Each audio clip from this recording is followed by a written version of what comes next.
The crystal chandelier cast dancing shadows across the marble floor as Elena Martinez polished the mahogany banister for the third time that evening.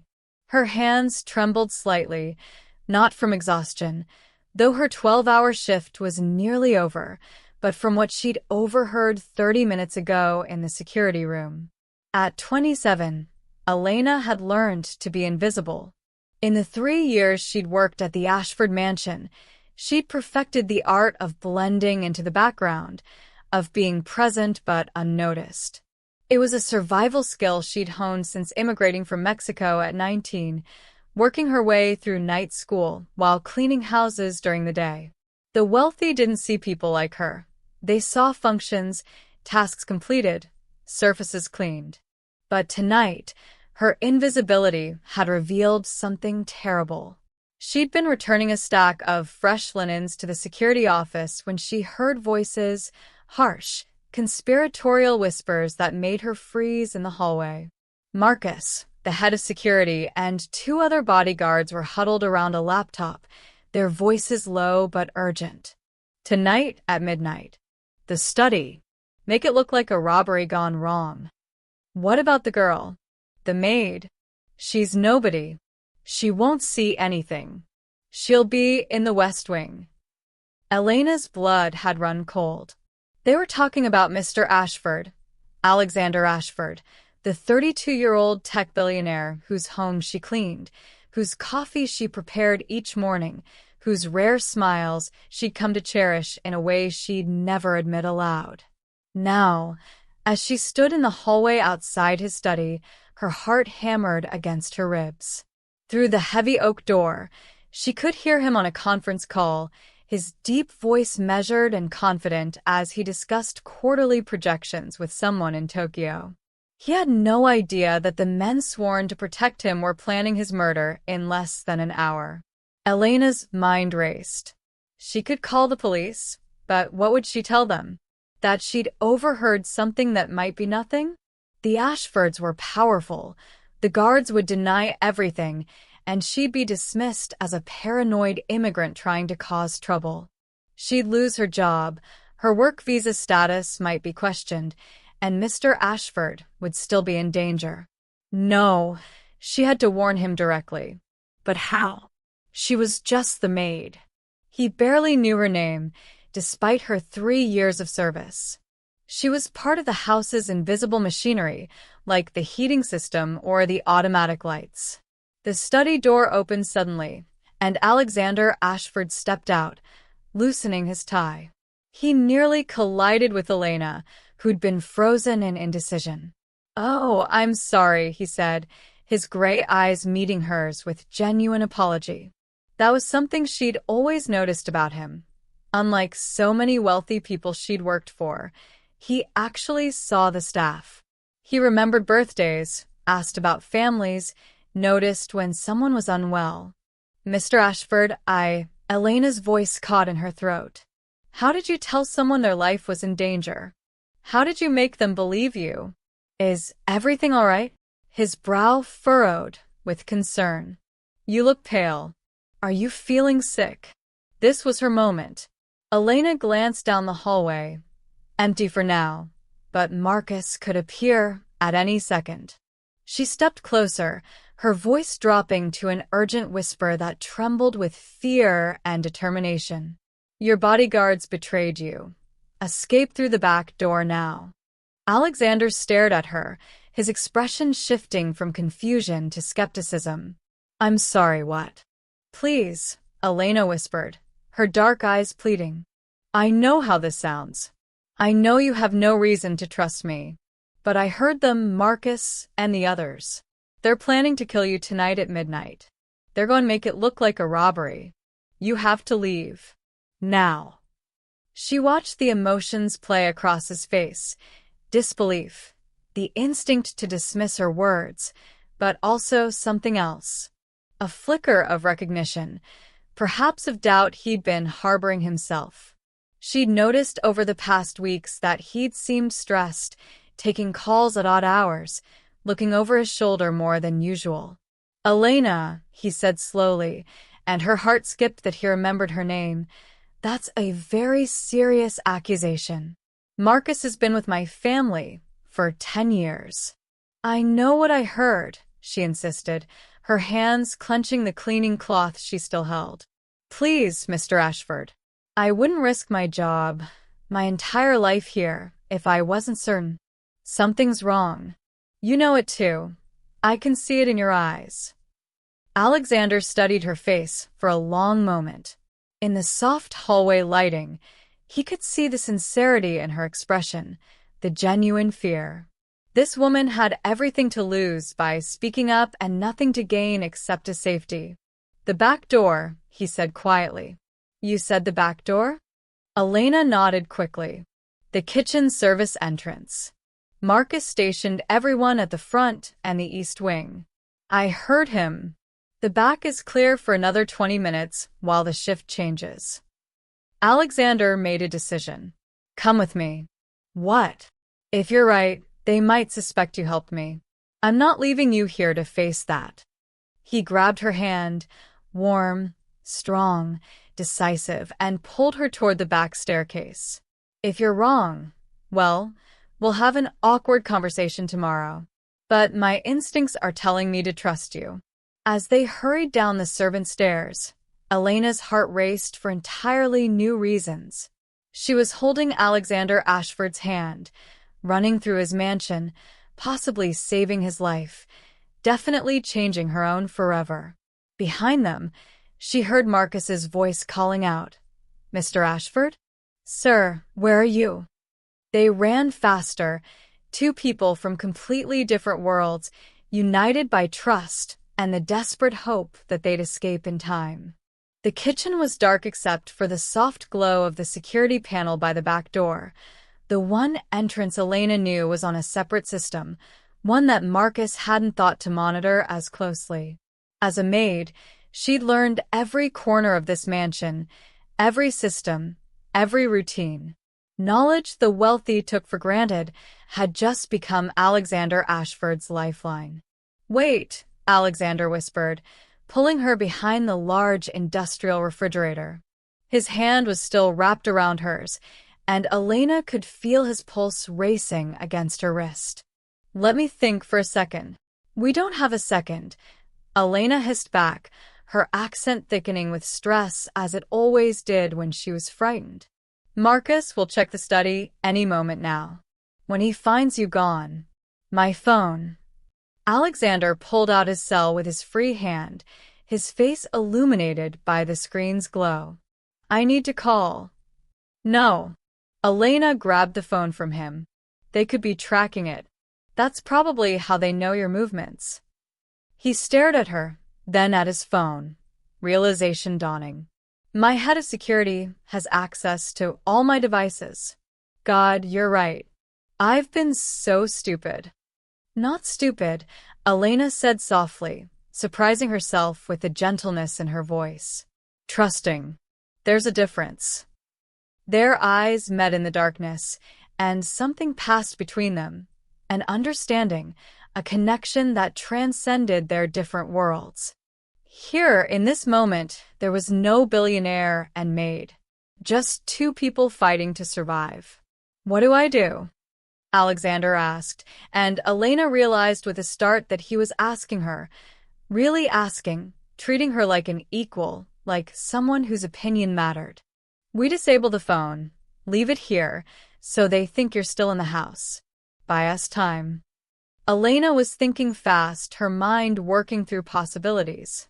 My car is parked 2 blocks away on Sycamore Street, the staff lots. We go there, we drive to somewhere public, somewhere with witnesses, and then we figure out who to trust. Your car? Alexander looked at her with something like wonder. You're really doing this. You're helping me escape. Of course I am, Elena said simply. You're in danger. But you barely know me. I barely know you. And yet you're risking everything. Elena thought of all the mornings she'd brought him coffee, and he'd thanked her by name. The time he'd given all the staff Christmas bonuses equal to a month's salary when his company had gone public. The way he'd visited her coworker Rosa in the hospital when her son had been born, bringing gifts and offering to pay any medical bills insurance didn't cover. The wealthy were often careless with their power, but Alexander Ashford had always wielded his with kindness. "You're a good man, Mr. Ashford," she said. "Good men deserve to be saved." A shout echoed from upstairs, Marcus calling out, his voice now urgent, angry. They heard footsteps thundering above them, multiple sets of boots on marble. "Now," Elena commanded, and they burst from their hiding spot. She punched in the security code, her own code, the one given to staff, and prayed that Marcus hadn't thought to revoke access yet. The panel beeped green. The door clicked open. Cold January air hit them as they stumbled into the darkness of the mansion's rear grounds. The manicured gardens stretched before them, shadowy and surreal. Elena pulled Alexander toward the service gate, the one the landscapers used, the one that opened onto an alley rather than the main street. "There!" Marcus's voice came from behind them, and a flashlight beam swept across the garden. "Run!" Elena kicked off her sensible work shoes and sprinted barefoot across the cold grass, still gripping Alexander's hand. Behind them, she heard the pounding of footsteps, the crackle of radios, Marcus shouting orders. Alexander, despite his expensive suit and Italian leather shoes, kept pace with her. They crashed through the service gate, which Elena had unlocked during her shift, a habit she had of checking all exits, a safety precaution born from years of feeling vulnerable in other people's homes. The alley was dark and narrow, lined with trash bins and recycling containers from the neighboring mansions. Elena navigated it like she'd lived here her whole life, because in a way, she had. This neighborhood of wealth and privilege had been her workplace, her entire world, for 3 years. "This way," she gasped, pulling him left at the intersection, then right, then through a gap in a fence she discovered during lunch breaks. They emerged onto Sycamore Street, where the staff parked their modest vehicles far from the pristine drives of their employers.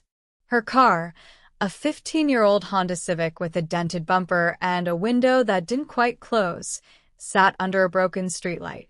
Elena had never been so grateful for that unreliable car in her life. She fumbled for her keys, her hands shaking now that the adrenaline was catching up with her. Alexander took them gently, unlocked the door, and helped her into the passenger seat before running around to the driver's side. "I'm driving," he said, and she didn't argue. Her legs were trembling too hard to trust the pedals. As Alexander started the engine, it coughed twice before turning over, making Elena cringe. Headlights appeared at the end of the street. Marcus's SUV, moving fast. "Go!" Elena shouted, and Alexander floored it. The little Civic protested, then surged forward with more speed than Elena knew it possessed. They careened around corners, Alexander driving with surprising skill through the residential streets. In the rearview mirror, the SUV followed, gaining on them. "He's going to catch us," Alexander said through gritted teeth. "This car can't outrun his." Elena thought frantically. They needed witnesses, crowds, safety. The hospital. St. Mary's is 2 miles from here. There's always people, security cameras, police sometimes in the ER. He can't do anything there. Alexander nodded and wrenched the wheel left, nearly tipping the Civic as they turned onto the main boulevard. The hospital's lit sign appeared in the distance like a beacon. Marcus's SUV was right behind them now, close enough that Elena could see his furious face in their mirror. He swerved, trying to ram them off the road. "Hold on," Alexander shouted, and pulled a maneuver that sent them skidding sideways into the hospital's emergency entrance. He slammed the brakes, and they stopped inches from the automatic doors. Before Marcus could reach them, they were out of the car and running into the bright lights of the ER, where nurses and security guards and patients filled the waiting room. They were safe. For now. Alexander pulled Elena close as they stumbled to a stop in the middle of the lobby, both of them breathing hard, their hearts racing in sync. Around them, people stared at the disheveled billionaire in his torn suit and the barefoot maid in her uniform, but Elena didn't care. She'd saved him. Against all odds, she'd actually saved him. The ER security guard, a middle-aged man named Tom whose badge proclaimed 15 years of service, looked at Alexander and Elena with the weary skepticism of someone who'd seen everything. "Let me get this straight," Tom said, his hand resting casually on his radio. "You're Alexander Ashford, the Alexander Ashford, and you're claiming your own security team is trying to kill you?" "I know how it sounds," Alexander said, still catching his breath. He'd positioned himself slightly in front of Elena, a protective gesture she found both touching and unnecessary. "But we need help. We need police, but we need to be careful about who we call. If my security team has been compromised, I don't know who else might be involved." Tom's eyes narrowed, then widened with recognition. "Wait, you're serious? You really are Alexander Ashford? I've seen you on the news." He straightened up, suddenly professional. "Sir, come with me. We have a private security office. Let me call our chief." As Tom led them through the ER, past patients in various states of distress, past the organized chaos of a Saturday night in the city, Elena felt the weight of what they'd just done beginning to settle on her shoulders. Her feet were cut from running barefoot through the alley, leaving small bloody footprints on the hospital's tile floor. Her uniform was torn at the shoulder. Her carefully pinned hair had come loose, cascading down her back. She caught her reflection in a window and barely recognized herself. She looked wild, frightened, but also somehow more alive than she'd felt in years. "Here," Alexander said softly, noticing her bleeding feet. Before she could protest, he'd swept her up into his arms, carrying her the rest of the way to the security office. "Mr. Ashford, I can walk." "You've done enough walking tonight," he said firmly. "More than enough. You've saved my life, Elena. The least I can do is carry you 20 feet. The security office was small but private, with monitors showing various hospital entrances. Tom gestured for Alexander to set Elena down on a chair, then handed her a first aid kit. "I'm calling Detective Sarah Chen," Tom said, pulling out his personal cell phone. "She's worked with the hospital on several cases. She's good people, honest, thorough. If anyone can help you navigate this, it's her." While Tom made the call, Alexander knelt before Elena's chair and began carefully cleaning the cuts on her feet. The intimacy of the gesture made her breath catch. "You don't have to do this," she whispered. "Yes, I do," he replied, his hands gentle as he worked. "You risked everything for me tonight, Elena. Everything. Your job, your safety, possibly your immigration status if things go wrong. I won't forget that." Elena felt tears prick her eyes, not from the pain of her cuts, but from the overwhelming emotion of being seen. Really seen. After years of being invisible, of being the help, here was one of the wealthiest men in America kneeling at her feet, tending her wounds, looking at her like she mattered. "Why did you believe me?" she asked suddenly. "When I warned you, you could have dismissed me, called security on me. But you didn't. Why?" Alexander paused, his gray eyes meeting hers with an intensity that made her heart skip. "Because I've watched you, Elena Martinez. For 3 years, I've watched you work with such care, such dedication. I've seen how you treat everyone with kindness, from the junior staff to the guests. I've noticed how you remember everyone's names, how you stay late when someone needs help, how you send money home to your family in Mexico every month, but still manage to take online courses at night. You know about my classes?" Elena was stunned.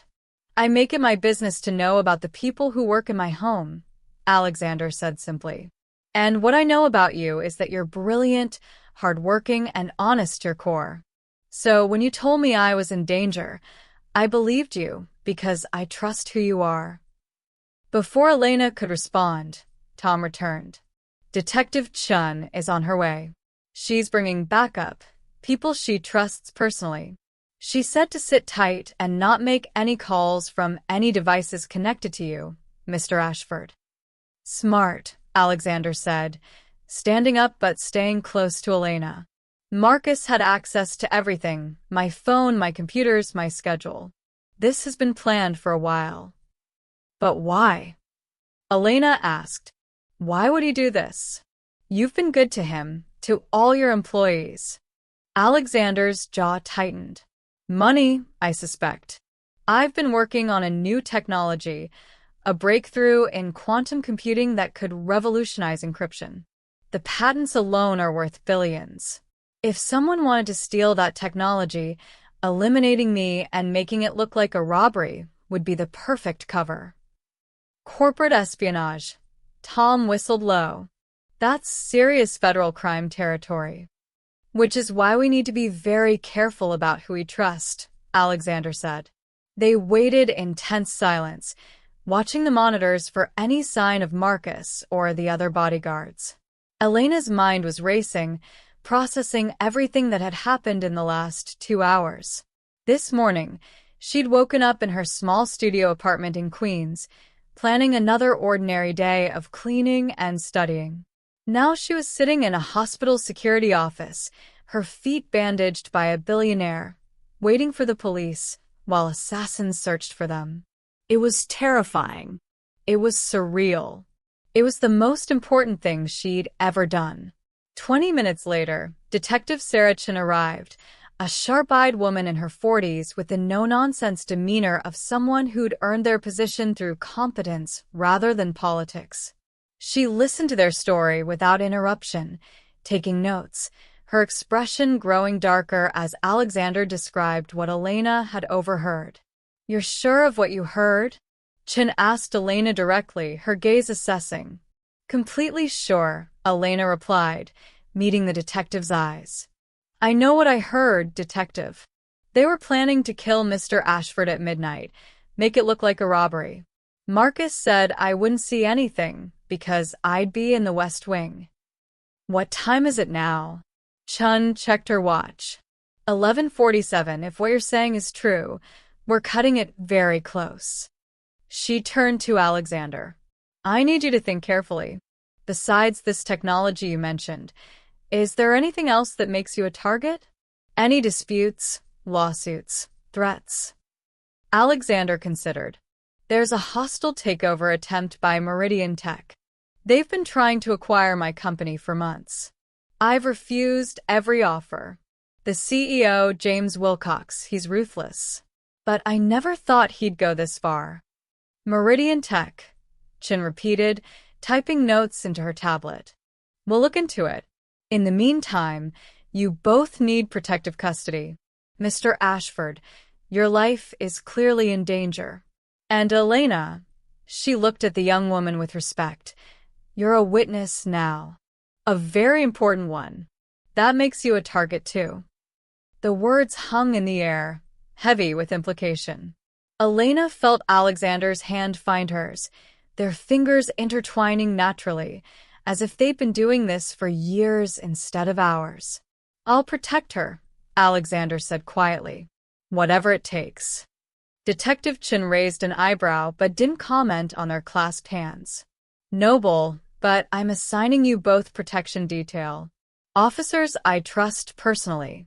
She made several calls, her voice crisp and authoritative. As they waited for the protective detail to arrive, Alexander turned to Elena. "I'm sorry," he said softly. "For what?" "For putting you in danger. You were just doing your job, trying to help, and now you're caught up in all of this." Elena squeezed his hand. "I'm not sorry. For the first time in a long time, I feel like I've done something that truly matters. You matter, Mr. Ashford." "Alexander," he corrected gently. "After tonight, I think we're past formalities. Call me Alexander. Alexander, she repeated, testing the name on her tongue. It felt intimate, significant. And Elena? Yes. Thank you for seeing me. Really seeing me. Not just the billionaire or the boss, but the person who needed help. His thumb traced small circles on the back of her hand. I've felt alone for so long, surrounded by people, but truly known by no one. But you knew me well enough to risk everything to save me. Before Elena could respond, Detective Chen returned with 4 uniformed officers. We're moving you to a safe house. Let's go. As they were escorted out of the hospital into waiting, unmarked cars, Elena caught sight of Marcus's SUV still circling the parking lot, hunting them. She pressed closer to Alexander, and his arm came around her shoulders, solid and reassuring. They were in this together now, for better or worse. 2 people from different worlds, bound by trust, danger, and something neither was quite ready to name, but both could feel growing between them with every passing moment. The safe house was a modest 2-bedroom apartment in a nondescript building in Brooklyn, the kind of place that Alexander Ashford had probably never noticed despite living in New York his entire life. Beige walls, basic furniture, the faint smell of cleaning products and old carpet. It was worlds away from his marble mansion, yet he entered without complaint, his hand still holding Elena's. Detective Chen did a final sweep of the rooms while 2 officers took positions outside. You'll be safe here tonight, she said. I've got a team working on warrants for Marcus Reeves and tracking down his connection to Meridian Tech, Mr. Ashford. Alexander, I'll need you to write down everything you can remember about this quantum computing project and who knew about it. After Chen left with instructions to call only her personal number, Elena and Alexander stood in the middle of the small living room, suddenly aware of how alone they were. The adrenaline that had carried them through the escape was fading, replaced by exhaustion and the awkward reality of their situation. You should rest, Alexander said, gesturing toward the bedrooms. Take your pick. You've been through hell tonight. Elena looked down at her torn uniform, her bandaged feet. I must look terrible. You look beautiful, Alexander said simply, and the sincerity in his voice made her blush. You look brave and strong and beautiful. She wasn't used to compliments, especially not from men like him. In her experience, wealthy men either didn't see women like her at all, or they saw them in ways that made her uncomfortable. But Alexander's gaze held only respect and genuine admiration. There are some clothes in the closets, he continued, looking away as if embarrassed by his own honesty. Emergency supplies. Detective Chen said everything's clean and new. You should change, clean up. I'll make us some tea if I can figure out the kitchen. The image of Alexander Ashford, billionaire tech genius, struggling with a basic kitchen made Elena smile despite everything. I'll make the tea, she said. You might be brilliant with computers, but I've seen your coffee attempts at the mansion. You need supervision. He laughed, a real, genuine laugh that transformed his usually serious face. Fair point. Though in my defense, that espresso machine is unnecessarily complicated. As Elena moved toward the kitchen, she paused. Alexander? Are you okay? I mean, really okay? Those men were your security team. Marcus has been with your family for a decade. That's a deep betrayal. Alexander's smile faded, and for a moment, she saw the vulnerability beneath his composed exterior. Honestly? No. I'm not okay. I've spent years building my company, trying to do good work, treating people well. And apparently none of that mattered. Someone still decided I was worth more dead than alive. Elena set down the kettle and walked back to him. Without thinking, guided purely by instinct and compassion, she reached up and cupped his face in her hands. It matters, she said fiercely. It matters to every person you've helped, every employee who has a good job because of you, Every innovation you've created that's made life better. It matters to me, or I wouldn't have risked everything to save you." They stood there, her hands on his face, his eyes searching hers, and Elena felt the world narrow to just this moment, this connection. Alexander's hands came up to cover hers, holding them against his cheeks. "I don't deserve you," he whispered. "That's not for you to decide," she replied. "I chose to help you. I'd choose it again." Slowly, giving her every chance to pull away, Alexander leaned down. His lips met hers in a kiss that was gentle, questioning, full of gratitude, and something deeper that neither was ready to name. Elena rose on her tiptoes, kissing him back, pouring into it all the emotions she'd been holding back, the fear, the relief, the unexpected tenderness she felt for this man who'd treated her with such kindness. When they finally pulled apart, both were breathing hard, their foreheads resting together. "That was," Alexander began. "Probably a terrible idea," Elena finished, but she was smiling. "We're running for our lives, you're my former employer, we're from completely different worlds, and we barely know each other." "All very reasonable objections," Alexander agreed, his thumb tracing her jawline. "And yet, I've never been more certain of anything than I am of this moment right here." Elena thought of all the practical reasons why this was impossible: her immigration status, their different backgrounds, the fact that tomorrow they'd have to face attempted murder charges and corporate conspiracies. But standing here in this safe house, with this man who'd trusted her when it mattered most, none of those obstacles seemed insurmountable.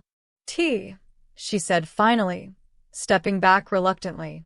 "We both need to think clearly, and we can't do that on empty stomachs and pure adrenaline." While the kettle boiled, Elena found crackers and cheese in the safe house supplies. Alexander sat at the small kitchen table, watching her move around the unfamiliar space with the same efficiency she'd shown in his mansion. "Tell me about yourself," he said. "I know the basics from your employment file, but I want to know the real Elena Martinez. Who you are when you're not cleaning someone else's house." Elena paused, surprised by the request. People rarely asked about her beyond the surface. "What do you want to know?" "Everything. Where you grew up, what you dream about, why you came to America, what you're studying at night. Everything." So she told him about growing up in a small town in Jalisco, Mexico, where her father had a small shop and her mother taught elementary school. About watching her parents work themselves to exhaustion and still struggle to make ends meet. About the scholarship opportunity that fell through and her decision to come to the U.S. to make money to send home and save for college. "I clean houses because it pays better than most jobs I can get with my visa status," she explained, pouring tea into mismatched mugs. "But at night, I take online courses in computer science. I'm 3 classes away from my associate's degree." "Computer science?" Alexander's eyebrows rose. "That's my field." "I know," Elena admitted, feeling embarrassed. "I've read about your work. The encryption algorithms you developed for secure communications, they're beautiful, elegant. I don't understand all of it yet, but I'm learning." Alexander stared at her with something like wonder. "You're brilliant. You know that, right? Working full-time, sending money home, studying computer science at night, and you still managed to notice details about security patterns that saved my life. Elena, you're extraordinary." She felt tears prick her eyes again. "My guidance counselor in Mexico told me I was wasting my time, that girls from my town didn't become programmers. My aunt said I should just find a husband to take care of me. Even here, sometimes people look at me and just see the maid. But you," her voice broke slightly, "you see me." "I see you," Alexander confirmed, reaching across the table to take her hand. "And I'm ashamed it took me 3 years and a near-death experience to really look. You've been right there, this brilliant, brave woman, and I was too caught up in my own world to notice. They talked for hours, the tea going cold as they shared stories from their vastly different lives. Alexander told her about the pressure of inheriting his father's company at 25, about the loneliness of wealth, about how success had cost him real friendships and genuine connections. "Everyone wants something," he said quietly. "A job, an investment, an introduction. Even dating is impossible. How do I know if someone likes me or my net worth?" "I like you," Elena said simply. "And I didn't even know your net worth until I Googled you last year." "You Googled me?" She blushed. "You seemed sad sometimes." I wanted to understand why someone who had everything could look so lonely. "And what did you find?" "Articles about your companies, your innovations, your philanthropy. But nothing about you. The person who thanks the cleaning staff by name, who works 18-hour days because you care about your projects, who was kind to me when nobody else noticed I existed." As dawn began to break through the safe house windows, casting golden light across the worn carpet, Detective Chin called. "We arrested Marcus Reeves an hour ago," she reported. "Found evidence of communications with Meridian Tech on his personal devices.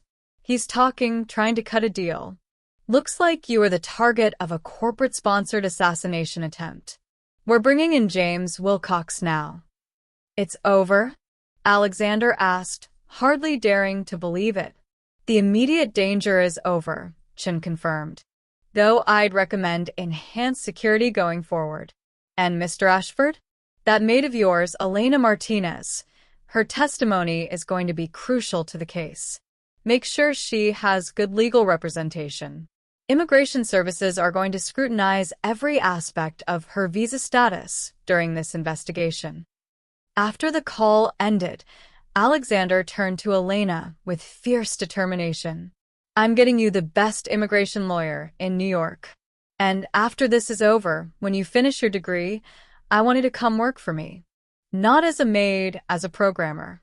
If you'll have me as a boss again." Elena smiled, exhausted but happy. "You're not my boss anymore, remember? You can't tell me what to do." "Then I'm asking. Please, Elena. Let me help you the way you helped me. Let me be part of your life, however you'll allow." She looked at this man, this brilliant, lonely billionaire who'd trusted her, who'd run with her through the night, who'd kissed her like she was precious, and felt something shift in her heart. This wasn't about different worlds anymore. This was about two people who'd seen the truth of each other in the worst circumstances and found something worth holding on to. "Okay," she said, "but I'm finishing my degree first. And any job you offer me, I earn on my own merit, not because of tonight." "Deal," Alexander agreed, pulling her into his arms as the morning sun filled the room. "Though you should know, you've already proven your merit. You outthought trained security professionals and saved my life with nothing but courage and intelligence. Any company would be lucky to have you." Wrapped in his embrace, Elena felt the last of her fear fade. They'd survived the night. Whatever came next, legal battles, corporate intrigue, bridging their different worlds, they'd face it together. 3 months later, Elena stood in front of the mirror in her new apartment. Not the studio in Queens, but a modest one-bedroom in Manhattan that she could actually afford thanks to her new job. She'd kept her promise to herself. She'd finished her associate's degree with honors while the trial preparations consumed the news cycle, and she'd interviewed for Alexander's company just like any other candidate. That the hiring committee had offered her a position in the development department after a grueling technical interview had nothing to do with Alexander and everything to do with her performance. He'd recused himself from the process entirely, wanting her to earn her place without any appearance of favoritism. "You look beautiful," her mother said in Spanish from the doorway. Maria Martinez had flown in from Mexico for the occasion, her eyes shining with pride and tears. "My brilliant daughter." Elena smiled at her reflection. The simple navy dress was appropriate for a courthouse, elegant without being flashy. Today was the final day of testimony in the trial against Marcus Reeves and James Wilcox. Today, she'd take the stand and tell her story one last time. "Are you nervous, Mija?" her mother asked, adjusting Elena's collar with maternal fussiness. "A little," Elena admitted, "but also ready. Ready for this chapter to close, so the next one can begin." Her phone buzzed with a text from Alexander. "I'm outside. No pressure, but I'd like to drive you to the courthouse if you're comfortable with that." They'd been careful over the past 3 months, aware that their relationship was scrutinized by the media, the defense attorneys, and the public. They'd gone on exactly 3 dates, all to quiet, out-of-the-way restaurants where they could talk without cameras. They'd held hands, stolen kisses in private moments, and spent hours on the phone talking about everything from quantum physics to childhood memories. But they'd also maintained boundaries, not wanting to give the defense any ammunition to claim Elena's testimony was biased by a romantic relationship. It had been frustrating and wonderful in equal measure, the slow building of something real, something that couldn't be dismissed as crisis bonding or gratitude. Elena texted back, "I'd love that. Be down in 5. At the courthouse, reporters swarmed, shouting questions. Elena had become something of a folk hero in the media. "The Maid Who Saved the Billionaire" was a headline that had launched 1,000 think pieces about class, immigration, and courage. Some were supportive, others skeptical, but Elena had learned to ignore the noise and focus on the truth. Alexander's hand found hers as they climbed the courthouse steps, and he didn't let go even when cameras flashed. "Whatever happens in there," he said quietly, "I'm proud of you. You've been so brave through all of this." "We've been brave," she corrected. "This isn't just my story anymore." In the courtroom, Elena took her seat in the witness box and looked out at the packed gallery. There was Detective Chun, who'd become something of a friend. There was her mother, clutching a rosary. There were Alexander's parents, Gerald and Catherine Ashford, who had thanked her tearfully for saving their son and welcomed her into their lives with a warmth that still surprised her. And there, in handcuffs, was Marcus Reeves, the man who'd betrayed his employer for a $10 million payout from Meridian Tech. His eyes met hers briefly, then looked away in shame. The prosecutor, a sharp woman named Jennifer Walsh, approached the stand with a kind smile. "Ms. Martinez, can you tell the court what you heard on the evening of October 15th? Elena took a breath and began her testimony. She'd told this story dozens of times now, to police, to lawyers, to grand juries, but it never got easier. The fear in Marcus's conspiratorial whispers, the terrible moment of decision, when she'd chosen to warn Alexander, the desperate escape through the mansion. But she also told the story of what came after. The kindness Detective Chun had shown her during the investigation. The immigration lawyer Alexander had connected her with, though she'd insisted on paying the fees herself with money she'd saved. The way the legal system, imperfect as it was, had worked to hold powerful people accountable. Under cross-examination, Marcus's defense attorney tried to shake her testimony, suggesting she'd misheard, that she'd been motivated by a desire for attention or money or a relationship with Alexander. "Isn't it true, Ms. Martinez," the attorney said with barely concealed condescension, "that you've benefited significantly from this situation? You have a new job, a new apartment, a relationship with one of New York's wealthiest men. Quite an upgrade from being a maid, wouldn't you say?" Elena felt anger flash through her, but she kept her voice calm. "I earn my job through my own qualifications. I pay my own rent with my own salary. And my relationship with Mr. Ashford, if you can call 3 dates over 3 months a relationship, developed because we went through a traumatic experience together and discovered we had genuine feelings for each other. None of that changes what I heard that night or what I did to protect an innocent person from murder. The courtroom erupted in murmurs, and the judge called for order. The defense attorney, realizing he'd only made Elena more sympathetic, backed off. When Elena was finally dismissed from the stand, Alexander was waiting outside the courtroom. He pulled her into his arms, not caring about the cameras or the propriety or anything except that she was done. She'd told her truth, and she was safe. "It's over," he murmured into her hair. "You were perfect." "Just honest," she replied, holding him tight. The verdict came 2 days later. Guilty on all counts for both Marcus Reeves and James Wilcox. Conspiracy to commit murder, attempted murder, corporate espionage. The sentences were harsh. Marcus got 20 years. Wilcox got 30, but Elena felt no satisfaction, only a quiet sadness that greed had driven men to such darkness. That evening, Alexander took her to the roof of his new apartment building, not the mansion which he'd sold, finding too many bad memories in its marble halls. The rooftop garden overlooked the city, lights twinkling like earthbound stars.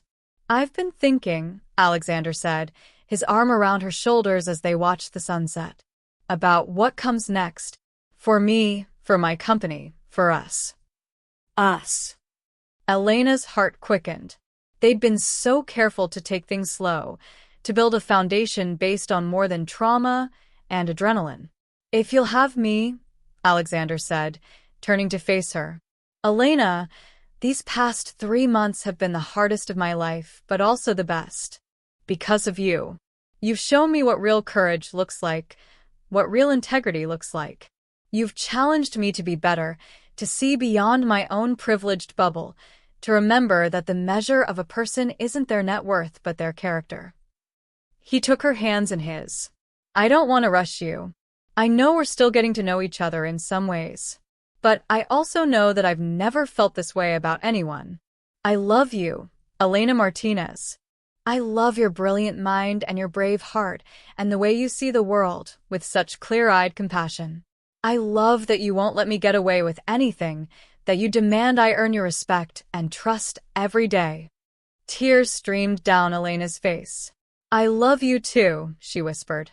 "I think I have since that night when you trusted me enough to run, when you carried me through the hospital, when you looked at me and saw not just a maid, but a person worth saving." "A person worth everything," Alexander corrected, and kissed her with all the pent-up longing of 3 months of careful propriety and measured distance. When they finally pulled apart, Elena laughed, giddy with happiness and relief and the sheer improbability of their story. "My mother is going to have so many opinions about this." "Is she staying with you for a while?" Alexander asked. "Another week." "Why?" "Because I'd like to ask her permission to date her daughter properly, and possibly for her blessing for something more down the road, when the time is right." Elena's heart soared. "You want to ask my mother's blessing?" "I respect tradition," Alexander said seriously. "And I respect you too much to rush anything. But I also want her and you to know my intentions are serious. You're not a phase or a crisis romance to me, Elena. You're the person I want to build a life with." That night, over dinner in Elena's modest apartment, Alexander formally asked Maria Martinez if he could date her daughter. Elena watched her mother, this woman who'd raised her to be strong and independent, who'd supported her dreams even when they seemed impossible, consider the billionaire sitting nervously at the second-hand dining table. "You have money," Maria said in careful English, "but does my daughter have your heart?" "Completely," Alexander replied without hesitation. "And hopefully one day, I'll have hers." Maria looked at Elena, who nodded, smiling through happy tears. "Then you have my blessing. But know this, Mr. Ashford, my daughter is precious beyond any wealth. You treat her well, or you answer to me." "I wouldn't dream of doing otherwise," Alexander promised. As her mother retired to the guest room, Elena and Alexander sat together on the small couch, planning their future. She'd continue her education, working toward her bachelor's degree while excelling at her job. He'd continue his work, but with a new focus on making his company more inclusive, more aware of the people behind the profits. And together, they'd build something neither had thought possible. A partnership based not on class or wealth or circumstance, but on mutual respect, genuine love, and the unshakable trust forged in their darkest hour. "Thank you," Alexander said quietly, as Elena's head rested on his shoulder. "For seeing me when I needed it most. For being brave when I needed saving. For loving me when I thought I was unlovable." "Thank you," Elena replied, "for trusting me. For seeing past what I did to who I am. For loving me not despite where I came from, but including all of it." In the comfortable silence that followed, both knew they'd found something rare and precious, a love that transcended the barriers society had built between them, a connection forged in crisis but strengthened by choice, day after day after day. 1 year later, Elena stood in the conference room at Ashford Technologies, her laptop connected to the large screen as she prepared to present her team's breakthrough in quantum encryption. Her hands were steady now. A year of working alongside some of the brightest minds in technology had given her confidence she'd never possessed while cleaning houses. "The key insight," she explained to the room full of executives and investors, "is that by introducing this variable pattern into the encryption sequence, we can reduce decryption time by 40% while simultaneously increasing security." It's a solution that seems contradictory but works because of the quantum principle of entanglement. Alexander sat in the back of the room, watching her with undisguised pride.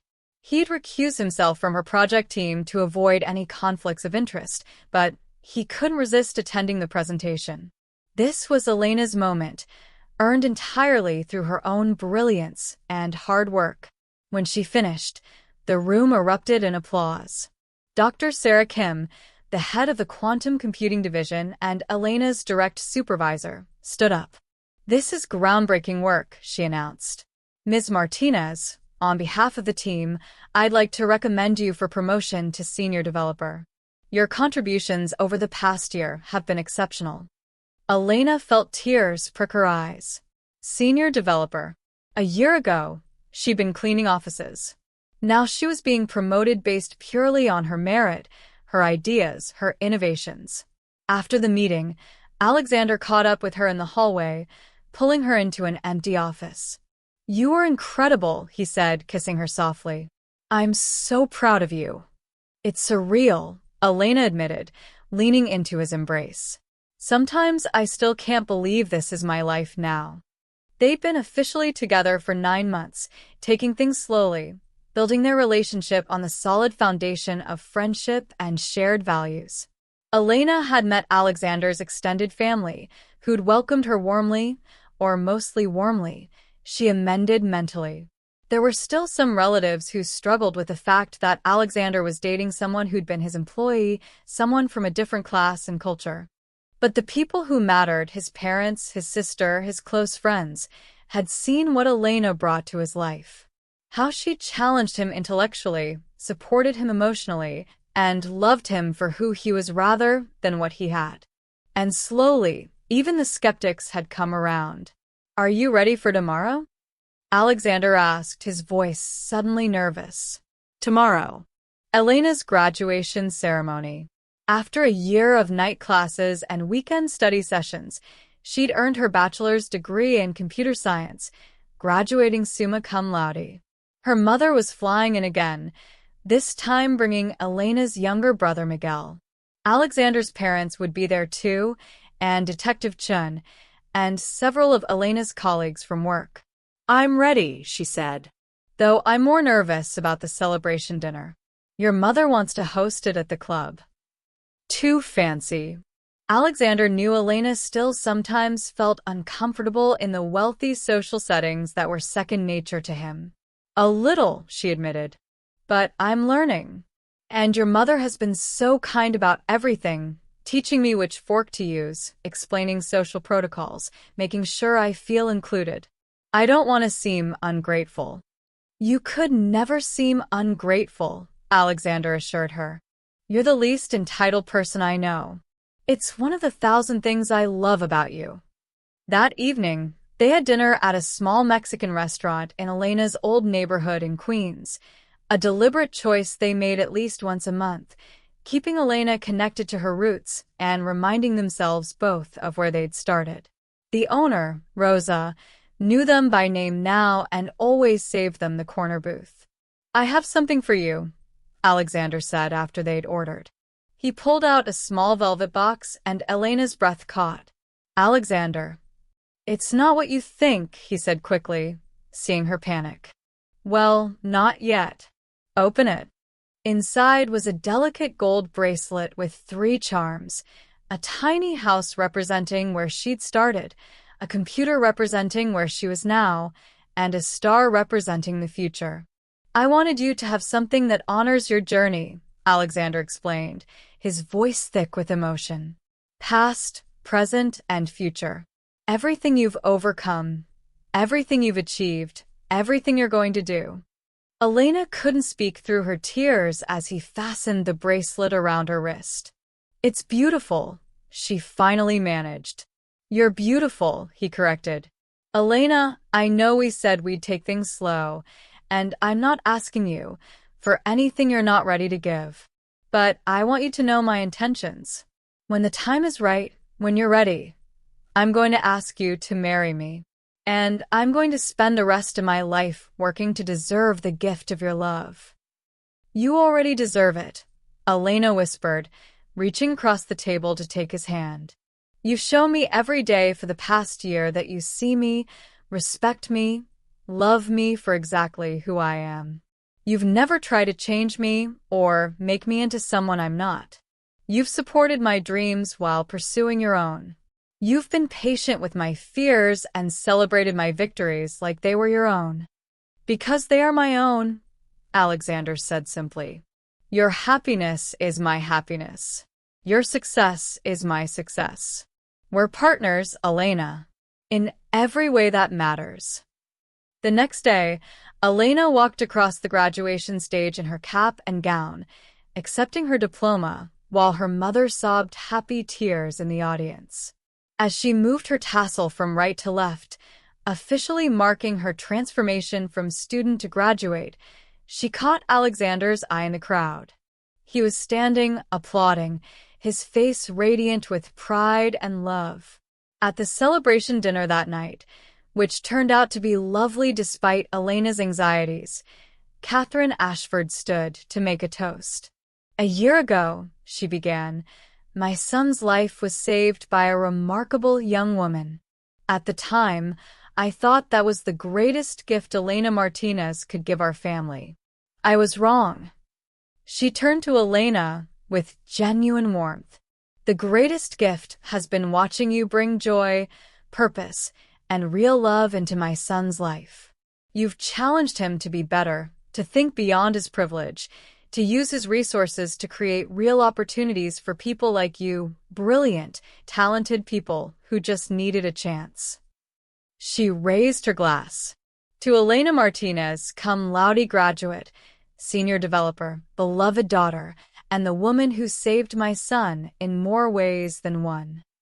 "To Elena," the room chorused, and Elena felt overwhelmed by the acceptance, the love, the sheer improbability of her life's journey. Later, on the rooftop garden where Alexander had first told her he loved her, they stood under the stars, reflecting on how far they'd come. "Do you ever regret it?" Alexander asked quietly. "Walking away from the safety of invisibility. Your life would be simpler if you'd never warned me that night." Elena considered the question seriously. The past year had been challenging in ways she'd never anticipated. The media scrutiny, the trial, the skepticism from people who couldn't understand their relationship, the pressure of working at Alexander's company while dating him, the cultural adjustments, the constant awareness that people were watching her, judging her, waiting for her to fail. "No," she said finally. "Not for a single second. Yes, it's been hard. But it's also been the most alive I've ever felt. I'm using my mind, pursuing my dreams, loving and being loved. A year ago, I was invisible. Now I matter. Not because of who I'm dating, but because I've proven what I can do. I've found my voice, my purpose, my place in the world. Our place, Alexander corrected gently. We found it together. Our place, Elena agreed, leaning into his embrace. And you know what's amazing? I think we're just getting started. She was right. In the months that followed, Elena's encryption breakthrough was published in major tech journals, establishing her as a rising star in her field. She started a mentorship program at Ashford Technologies, specifically recruiting talented programmers from immigrant communities and providing them with the opportunities she'd had to fight for. Alexander, inspired by her example, restructured his company's policies on hiring and advancement, creating pathways for people from non-traditional backgrounds to enter the tech industry. He endowed a scholarship fund for computer science students from underrepresented communities, naming it after Elena's mother. And 6 months after her graduation, on a quiet Sunday morning in the rooftop garden they both loved, Alexander got down on one knee. "Elena Maria Martinez," he said, his voice shaking slightly with nerves and hope and overwhelming love. "You are the bravest, most brilliant, most beautiful person I've ever known. You saved my life, and then you made that life worth living. You've taught me that real wealth isn't measured in dollars but in connections, in purpose, in the positive impact we have on the world. Will you marry me? Will you let me spend the rest of my life being worthy of the extraordinary gift of your love?" Elena looked at this man, this kind, brilliant, generous man who'd trusted her when it mattered, who'd seen her when she was invisible, who loved her not despite her humble origins, but including all of it, and felt her heart overflow. "Yes," she said, laughing and crying at once. "Yes, 1,000 times yes." As Alexander slipped the ring on her finger, a simple, elegant band with a single perfect stone, Elena thought back to that terrifying night 1.5 years ago. The night she'd whisper her warning, the night they'd run through the darkness, the night everything changed. She'd been so frightened then, so uncertain. But she'd trusted her instincts, spoken truth to power, and taken a leap of faith that had transformed both their lives. Below them, the city sprawled in all its complicated glory, rich and poor, powerful and powerless, visible and invisible. But up here, in this moment, none of those divisions mattered. There was just Elena and Alexander, two people from different worlds who'd found each other in the darkness and chosen to build something beautiful in the light. "I love you," Alexander whispered against her hair. "I love you too," Elena replied. "Thank you for seeing me, for believing me, for loving me. Thank you for saving me," he said. "In every way a person can be saved." And as they stood together watching the sunset paint the sky in shades of gold and rose, both knew that this wasn't an ending but a beginning, the start of a shared life built on trust, respect, and the kind of love that transcends all barriers. The maid who'd whispered a warning had become the woman who'd changed a billionaire's heart. And together, they'd create a future neither could have imagined alone, a future where their different worlds merged into one, where love proved stronger than class or circumstance, where two brave hearts found their home in each other. The end. This story reminds us that courage comes in many forms, love recognizes no boundaries, and sometimes the most unlikely people save us in the most profound ways. Elena and Alexander's journey, from employee and employer to partners and soulmates, shows that real connection transcends social barriers when we have the courage to see each other's true worth.